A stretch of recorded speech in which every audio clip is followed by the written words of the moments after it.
Assalamualaikum warahmatullahi wabarakatuh.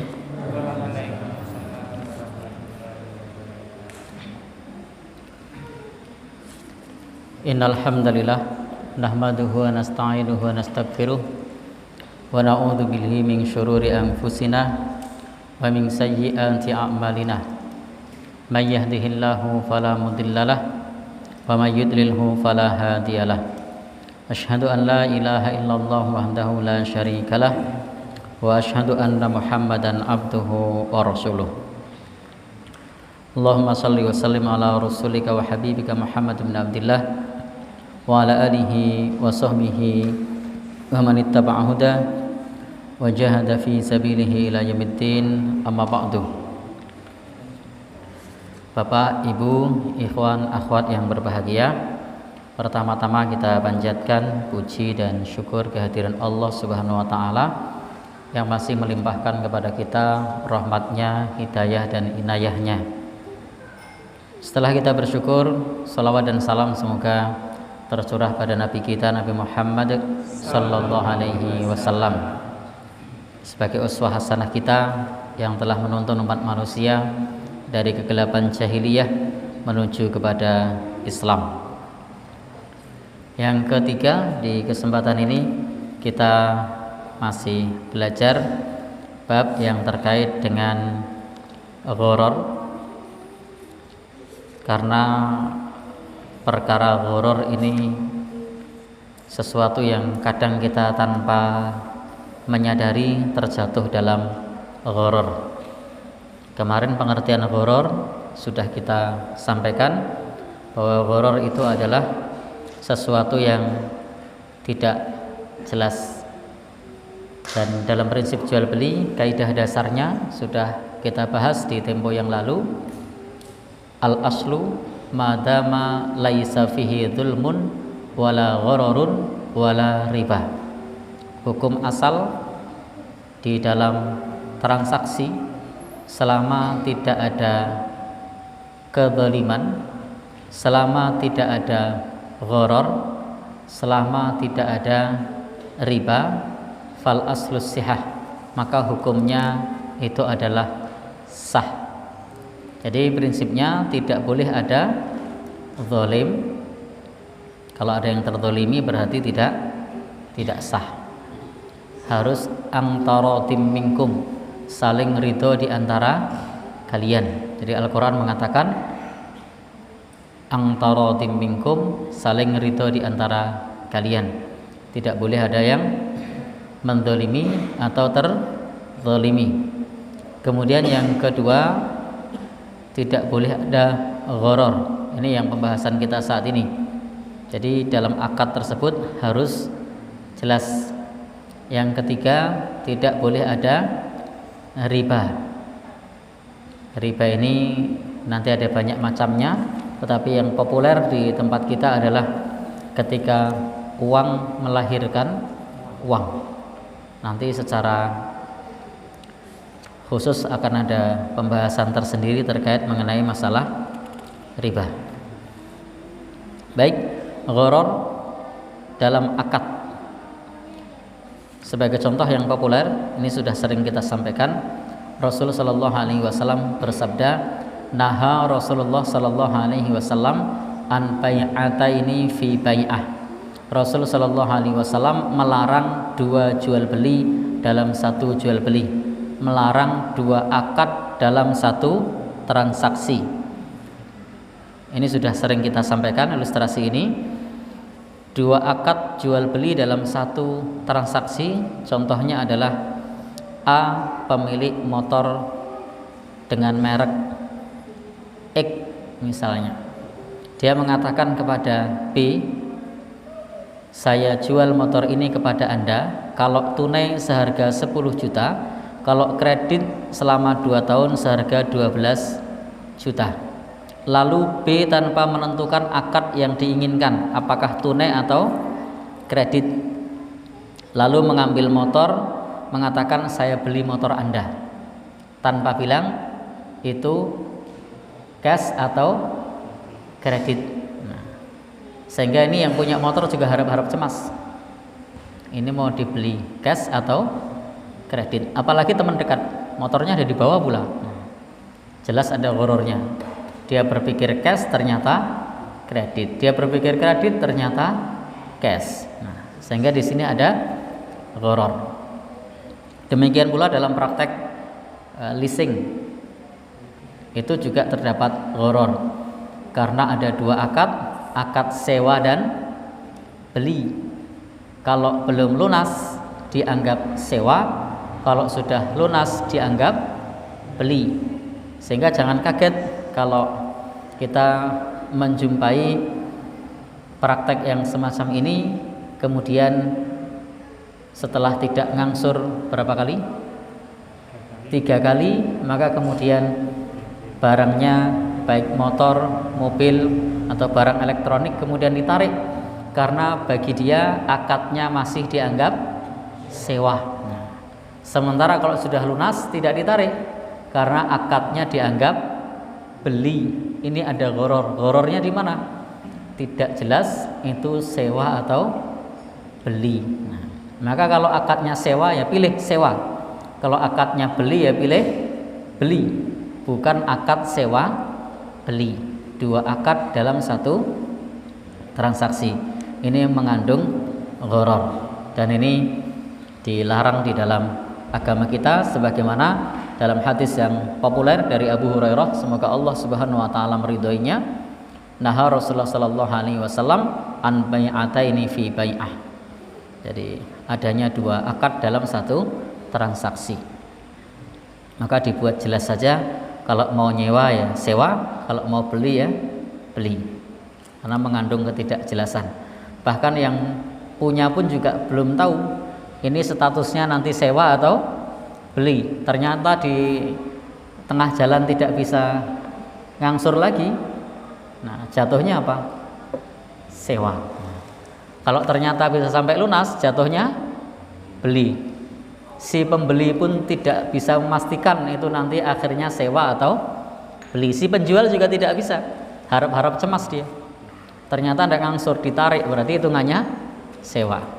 Sampai akhir berarti hitungannya beli. Baik. Nah, ghoror semacam ini jelas tidak boleh. Nah, ghoror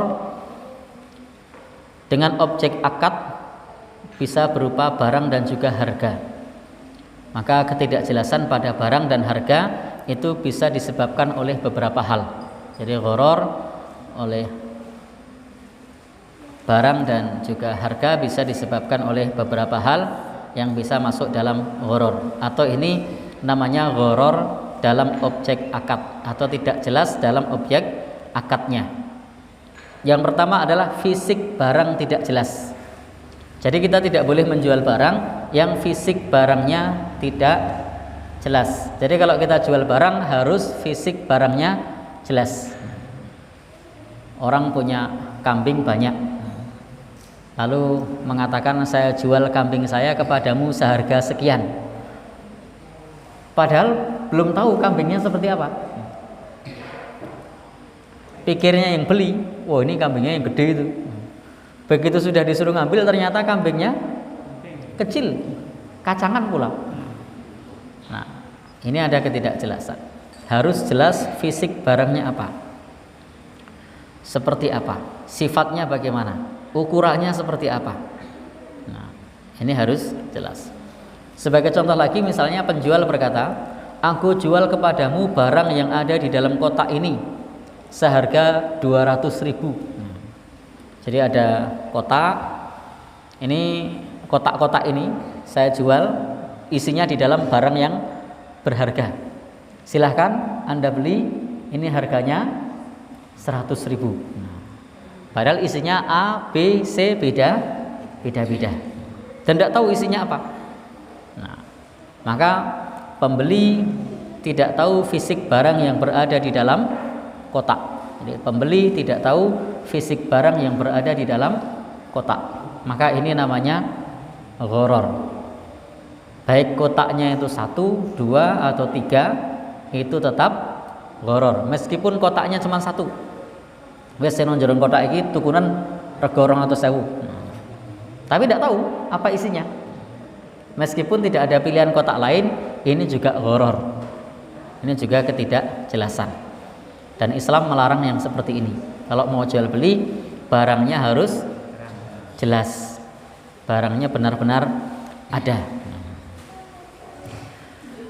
Bapak Ibu, ikhwan dan akhwat yang berbahagia yang dirahmati oleh Allah Subhanahu wa taala. Yang kedua, sifat barang juga harus jelas. Pertama, fisik barangnya tadi ada, jelas.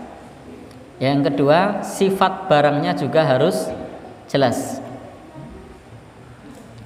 Misalnya ketika seseorang mengatakan, aku jual kepadamu 1 unit sepeda motor seharga 20 juta. Jelas apa enggak? Tidak. Mereknya apa? Tahun berapa? Warnanya? Kecuali motornya dihadirkan. Ini motornya tidak dihadirkan. Belum pernah melihat motornya. Dia katakan, aku jual kepadamu 1 unit sepeda motor seharga 20 juta. Lalu oleh orang itu dibayar. Pikirnya sepeda motor yang biasa dibawa. Begitu sudah lihat barangnya, loh kok koyong ini. Kenapa? Karena sifat barangnya tidak jelas. Maka pembeli belum pernah melihat motor yang dimaksud dan tidak tahu ciri-cirinya, serta penjual pun tidak menjelaskannya. Maka ini namanya gharar. Maka hendaknya penjual menjelaskan, motor yang mau saya jual kepada Anda seharga 20 juta ini mereknya ini, keluaran tahun sekian, pernah turun mesin, warnanya. Karena orang ketika mau beli juga salah satu pertimbangannya adalah warna, apalagi kalau perempuan. Laki-laki pun demikian, ketika dia mau beli motor begitu kok warnanya pink, itu kadang-kadang mundur. Sudah senang sebenarnya, tapi kok warnanya pink. Mas Dori mau beli sepeda motor gitu kan. Nah, sebenarnya udah cocok dengan modelnya, tapi ternyata warnanya pink. Nah, motifnya bunga-bunga lagi. Jadi beli enggak kira-kira? Enggak jadi. Karena salah satu pertimbangan itu adalah warna misalnya. Maka dijelaskan warnanya apa, keluaran tahun berapa, sehingga sifatnya jelas. Bapak Ibu, ikhwan dan akhwat yang berbahagia yang insya Allah dirahmati Allah Subhanahu wa taala, maka supaya jelas ketika terjadi transaksi jual beli itu fisik barang dihadirkan, sehingga otomatis dia tahu sifat barangnya. Dia bisa ngecek, bisa pakai, oh ternyata starternya sudah mati, berarti akinya soak misalnya. Dia tahu, oh akinya soak. Ternyata setelah dilihat-lihat bodinya pernah dilas, sehingga fisiknya jelas.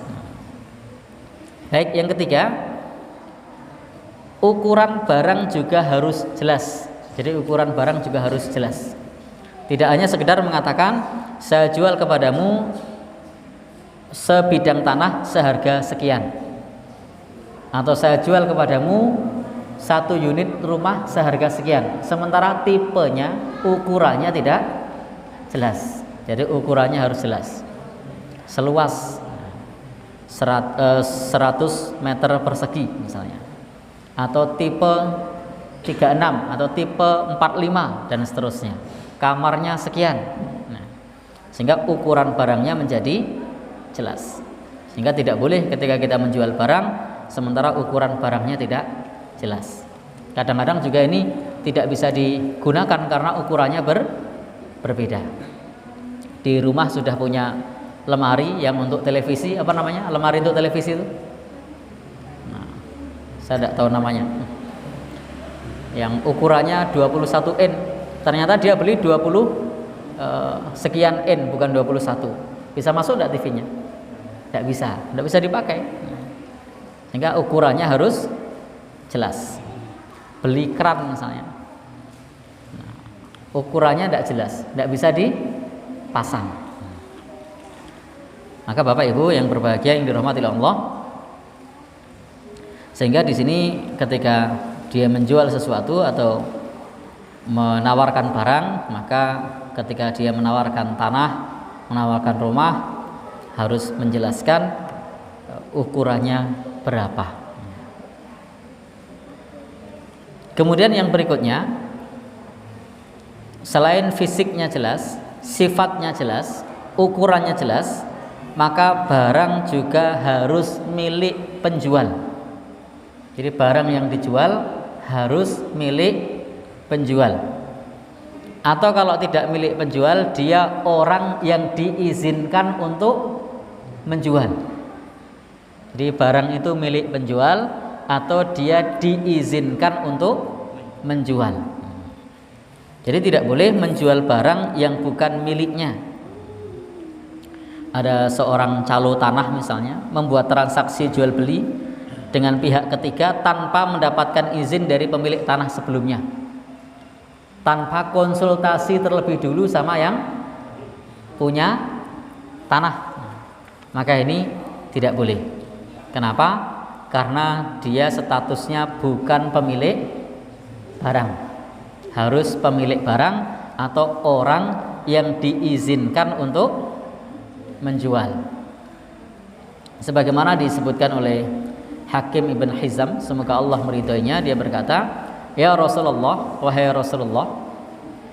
Jadi ada orang yang berkata kepada Rasulullah sallallahu alaihi wasallam, disebutkan oleh Hakim Ibn Hizam, semoga Allah meridhoinya, dia berkata, "Ya Rasulullah, wahai Rasulullah sallallahu alaihi wasallam, ya'tinir rajulu fayuridu minnil bai' laisa indi." Ada seseorang yang datang kepadaku untuk membeli suatu barang, yang barang tersebut itu tidak aku miliki. Maka kemudian fa'abta'uhu lahu minas sub. Jadi dia mengatakan, afa'abta'uhu, apakah boleh kalau aku menjualnya kemudian aku membeli barang yang diinginkan dari pasar. Jadi dia belum punya barangnya, dia sudah menjual, maka ini tidak boleh. Maka jual beli ini dilarang oleh Nabi Shallallahu Alaihi Wasallam. Sebagaimana di sini disebutkan, wahai Rasulullah, seseorang datang kepadaku untuk membeli barang dan barang tersebut tidak aku miliki. Apakah boleh aku menjualnya? Kemudian aku membeli barang yang diinginkan dari pasar. Maka jawab Nabi Shallallahu Alaihi Wasallam, la tapi ma laisa indak. Jangan engkau jual barang yang belum engkau miliki. Jadi kita tidak boleh menjual barang yang belum dimiliki. Lebih baik jujur saja, barang itu saat ini saya tidak ada, nanti saya carikan, kalau ada barangnya monggo silahkan beli. Jangan sampai kita menjanjikan sesuatu ternyata di pasaran pun tidak ada. Gimana Pak, barang ini ada enggak? Oh ada, padahal tidak punya. Lalu setelah itu kemudian muter-muter ke sana kemari nyari barang, dapat, baru dijual. Nah ini tidak sesuai dengan tuntunan Islam, karena ini ada ketidakjelasan pula. Dia sudah mengatakan ada, begitu dicari ternyata barangnya tidak ada. Kadangkala ada tetapi spesifikasinya tidak sama. Kadang-kadang mereknya beda, tidak seperti yang diinginkan. Nah, Bapak Ibu, saya secara pribadi juga pernah suatu saat di salah satu tempat di Jogja itu membeli tedeng sepeda motor itu, karena pada saat itu kecelakaan jadi pecah tedengnya. Lalu kita cari di tempat yang di situ ada onderdil sepeda motor, banyak di situ. Ketika saya tanyakan, Pak, gadah tedeng ngeten iki, merek ini. Oh ada. Ditunggu Pak nggih. Saya ambil hanya di gudang. Saya sudah tunggu setengah jam itu. Ternyata bapaknya setengah jam kemudian datang, barangnya habis Pak. Nah, ternyata dia tidak punya barang. Dia nanya-nanya ke toko-toko sebelahnya, punya ndak barang yang dimaksud. Mestinya dia jujur saja, saya tidak ada barangnya. Bagaimana kalau bapak saya bantu mencarikan barangnya? Nanti kalau dapat bisa terjadi transaksi jual beli, kalau tidak dapat saya tidak bisa bantu. Itu lebih nyaman daripada kemudian mengatakan saya punya barangnya. Begitu sudah muter-muter pasar, nanya-nanya, barangnya tidak ada, lalu kemudian mengatakan maaf, di gudang lagi kosong.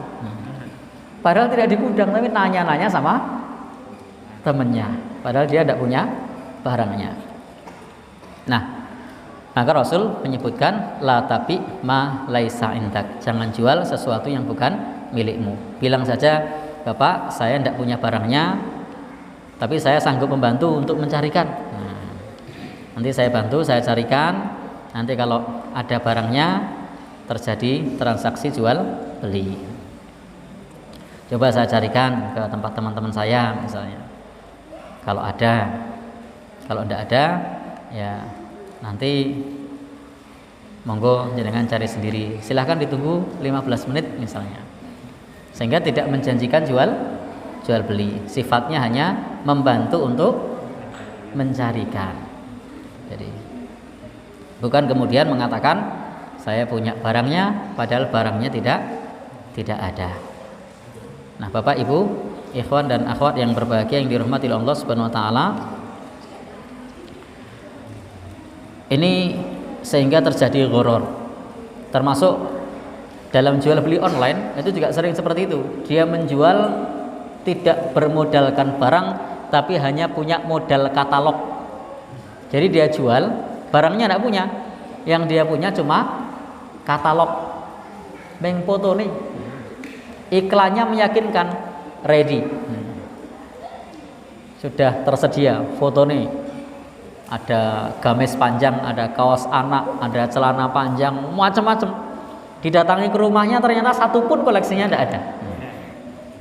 Jadi ketika ditanya mau pesan yang mana, ternyata cuma keluarin gambar. Sek niki, napa sek niki? Apa yang ini, apa yang ini? Ini namanya akad pesanan ini. Ya. Kalau jual beli mestinya dia punya barang. Itu beda kalau pesanan. Yang namanya pesanan tidak mengapa kalau tidak punya barangnya. Maka Bapak dan Saudara yang berbahagia yang dirahmati oleh Allah Subhanahu wa taala, yang namanya jual beli ya barangnya harus ada. Itu beda ketika seseorang pesan untuk dibikinkan undangan pernikahan. Yang bikin undangan punya undangannya enggak? Belum. Dia harus bikin sesuai dengan pesanan. Itu enggak masalah, justru kalau sudah punya malah aneh. Ya. Ngerti sak durunge winarah. Jadi atau pesan apa akadnya istisna untuk dibuatkan apa? Meja, kursi sekolah. Maka di sini bisa pesan meja sekian, ukuran sekian, kayunya ini dan seterusnya. Dia memang belum punya barangnya kalau pesan untuk dibuatkan, pesan untuk dibelikan dan seterusnya. Tapi kalau jual beli, maka barangnya harus sudah ada.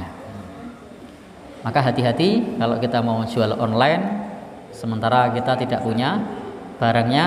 Nah, ini bisa membuat pembeli kecewa, tidak sesuai dengan yang diiklankan. Di iklannya warnanya cukup cerah, teksturnya cukup bagus, kayaknya dikatakan dengan kualitas yang terbaik. Begitu barangnya datang kok warnanya kusem, kayaknya kasar. Sesudah itu juga dipakai tidak nyaman, tidak sesuai dengan yang diiklankan. Kenapa? Karena dia nyari setelah ada orang beli. Maka tidak selayaknya seperti itu. Yang berikutnya, barang yang telah dibeli penjual namun belum diterima dari penjual pertama. Ini juga tidak boleh. Jadi terima dulu barangnya baru kemudian jual kepada orang lain. Karena terdapat gharar. Sama juga kenapa tadi kita tidak boleh menjual barang yang tidak atau yang belum di tangan kita, yang belum menjadi miliknya, karena di sana terdapat gharar. Barangnya sulit untuk bisa sesuai dengan apa yang dimaksud. Ketika kemudian dia nyari, belum tentu barangnya ada, belum tentu sesuai yang dimaksud. Ada gharar di situ. Sama juga ketika barang yang telah dibeli penjual namun belum diterima dari penjual pertama. Ini juga terdapat gharar. Misalnya ada orang yang membeli barang dari seseorang dan dia pun yang membeli ini belum tahu barangnya tersebut seperti apa. Dia belum tahu barangnya tersebut seperti apa. Belum terima barang tersebut. Sebut saja misalnya barang elektronik atau apa misalnya, kulkas misalnya, atau apa. Ya, misalnya beli kulkas. Ketika saya beli kulkas, saya belum pakai barang tersebut, saya belum tahu warnanya bagaimana, saya belum tahu dingin atau tidak, tapi sudah saya tawarkan ke orang dan barang itu belum saya terima, itu sudah dijual ke orang lain. Ini juga terdapat gharar. Kalau tiba-tiba pembeli tadi komplain, Pak, kok lemarinya enggak dingin? Saya bilang apa? Padahal saya belum pakai, saya belum nyoba. Nah, sehingga kalau kemudian saya mengatakan, tadi saya coba dingin kok, bohong. Karena tadi belum menerima.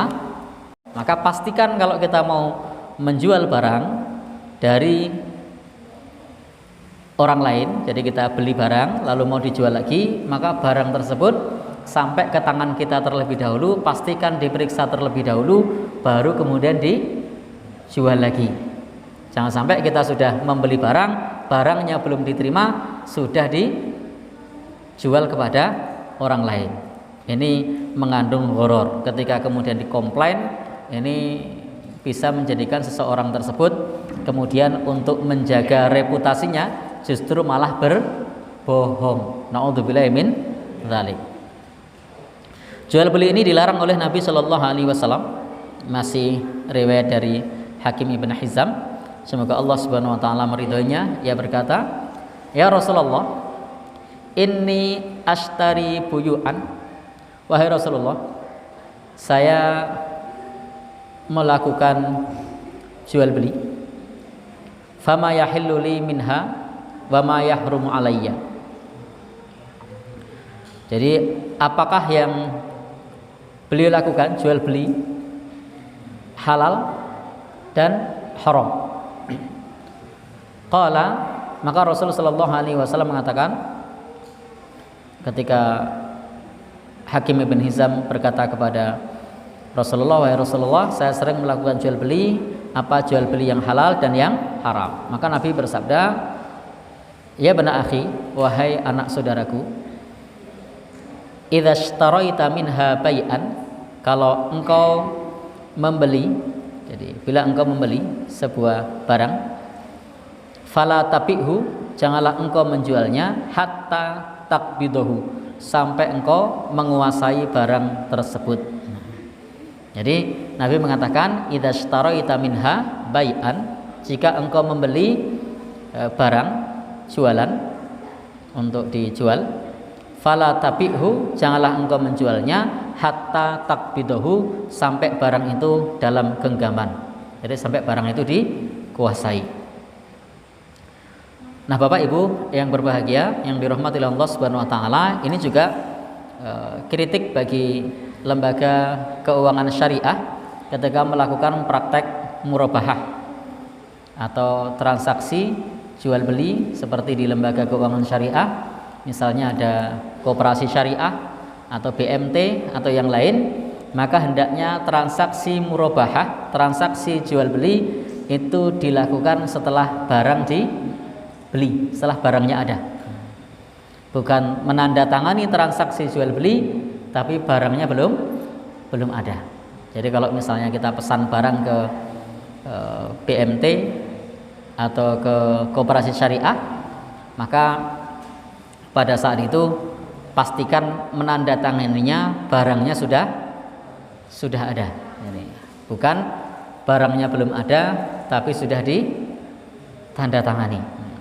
Karena prinsipnya mestinya koperasi syariah atau BMT itu menjual barang yang sudah dikuasai, bukan menjual barang yang belum dikuasai. Sehingga kalau dia menjual barang yang belum dikuasai, di sana terdapat gharar. Bukan cuma gharar, itu bisa jadi hanya sebagai hilah atau rekayasa syariat. Naudzubillah min dzalik. Maka biar tidak terjatuh dalam rekayasa syariat, maka akad murabahah itu ditandatangani setelah barang itu dikuasai oleh lembaga keuangan syariah. Sama juga di sini ketika kita mau menjual barang, sementara kita juga beli dari pihak lain, maka barang tersebut dikuasai dulu, baru kemudian dijual.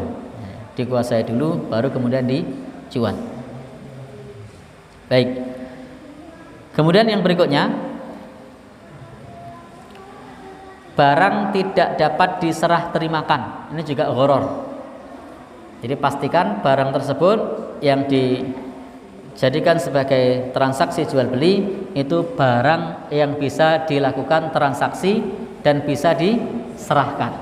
Kalau barang tersebut tidak bisa diserahkan, maka juga terdapat gharar. Contoh, seseorang memiliki sebuah barang di luar negeri atau di luar pulau, lalu menjualnya di Indonesia atau menjualnya di Sumatera atau Jawa misalnya, maka ini juga termasuk jual beli gharar, karena kita tidak memastikan terlebih dahulu diizinkan masuk ke Indonesia atau tidak, diizinkan masuk ke luar pulau atau tidak, sehingga dipastikan dulu barang tersebut bisa diserah terimakan, barang tersebut bisa diizinkan masuk ke negeri kita. Karena kalau barang itu tidak bisa diserah terimakan, meskipun barangnya ada, meskipun sifatnya jelas, meskipun ukurannya jelas, tapi kalau tidak bisa diserah terimakan, maka ini gharar. Jadi pastikan dulu bahwa barang tersebut diizinkan masuk dan bisa masuk. Jual burung dari luar pulau mau masuk ke sini, ternyata setelah mau naik kendaraan tidak boleh, malah diculono, rugi. Jadi ini harus jelas barang yang bisa diserah terimakan. Kemudian juga gharar pada harga disebabkan penjual tidak menentukan harganya. Jadi di antara bentuk gharar adalah gharar pada harga disebabkan penjual tidak menentukan harganya. Jadi kalau kita jual beli, meskipun pada teman dekat, berilah dia harga. Karena kalau tidak diberi harga, maka itu gharar. Kadang-kadang karena konco dewi, misalnya jual pohon bidara, karena teman sendiri, piro hargane wis kono, akhirnya gharar. Dikasih banyak kebanyakan, dikasih sedikit kesedikitan, muni grundel. Nah, tapi ini bukan Pak Panut. Kalau Pak Panut tidak ada gharar, ongkon cukup kok. Jadi Pak Panut ini punya bidara banyak, jadi wes go away gitu loh. Ya sudah, itu sudah akadnya akad hibah, akad pemberian. Tapi kalau kemudian kita dol, regane berapa? Regane sak karepmu. Jadi ini gharar. Maka berilah harga, jangan regone sak karepmu. Beri harga. Bapak Ibu yang berbahagia yang dirahmati Allah Subhanahu wa taala, penjual berkata misalnya, aku jual barang ini kepadamu dengan harga sesukamu, atau iki tak dol regane sak karepmu. Pak Rahmat suatu ketika jual roti, karena yang membeli saya sering ketemu di masjid ini, beliau ora kepenak karo aku. Pada saat itu misalnya saya mau beli buat kumpulan ronda, Pak saya mau beli roti untuk keperluan ronda kira-kira untuk sekian orang. Begitu barang datang, regane berapa? Semonggo Pak. Nah ini gharar. Jadi karena tidak memberikan harga, kecuali malah dibuat akad saja malah enak. Ini saya jual kepada jenengan 50 biji, yang 25 harganya sekian, yang 25 ini sedekah. Nah boleh. Jadi tidak jadi masalah. Tapi kalau kemudian monggo Pak, ini gharar. Enggak harus jelas. Bapak dan saudara yang berbahagia yang dirahmati oleh Allah Subhanahu wa taala, maka ketika jual beli tetapkan harganya kedua belah pihak supaya tidak termasuk gharar, karena kemungkinan harga yang ditetapkan pembeli lebih tinggi dari yang diinginkan penjual. Dengan demikian penjual beruntung atau juga bisa jadi penjual rugi karena barang ini ketika menetapkannya dengan ketetapan yang tidak jelas. Termasuk dalam kategori harga yang tidak jelas, menurut mayoritas para ulama itu adalah membeli barang atau jasa dengan harga yang berlaku secara umum di pasar. Jadi seperti membeli jasa angkutan umum dengan tarif yang telah ditetapkan oleh pihak yang berwenang.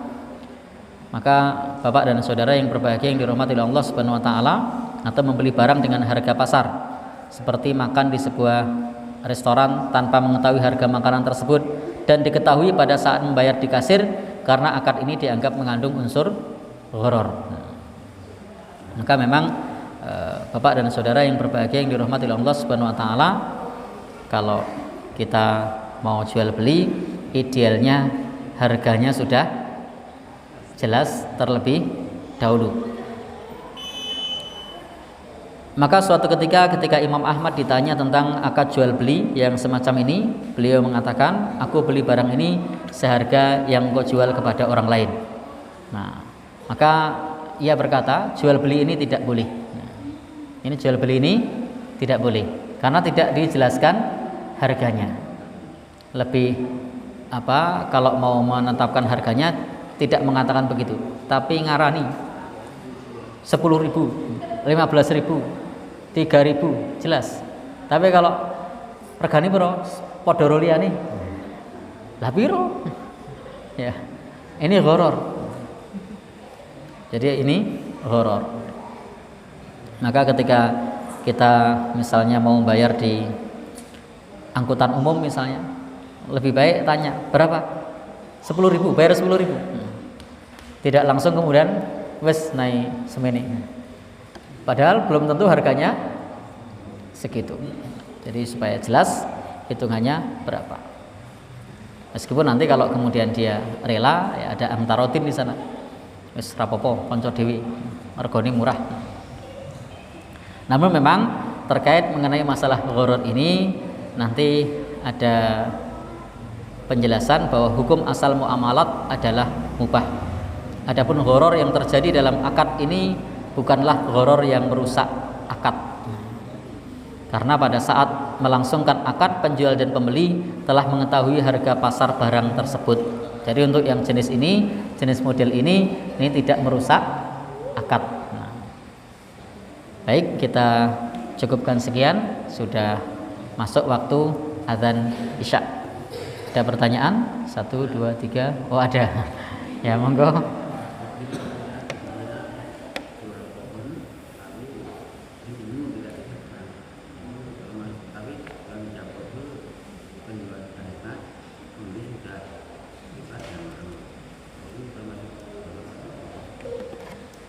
Ya, terima kasih. Jual beli pohon. Ketika jual beli pohon, pohonnya sudah dibeli tapi tidak ditebang. Berapa tahun? 20 tahun. Dan tidak tahu kalau ternyata nebangnya nunggu 20 tahun. Maka ini namanya gharar. Ini gharar. Jadi kalau beli pohon ya segera ditebang. Le tuku kerja cilik-cilik. Biyen regane sih. Nah, berapa? 50.000. 70.000 tak tuku kabeh ya penmu. Nah, negara kapan? Besok nek aku wis butuh.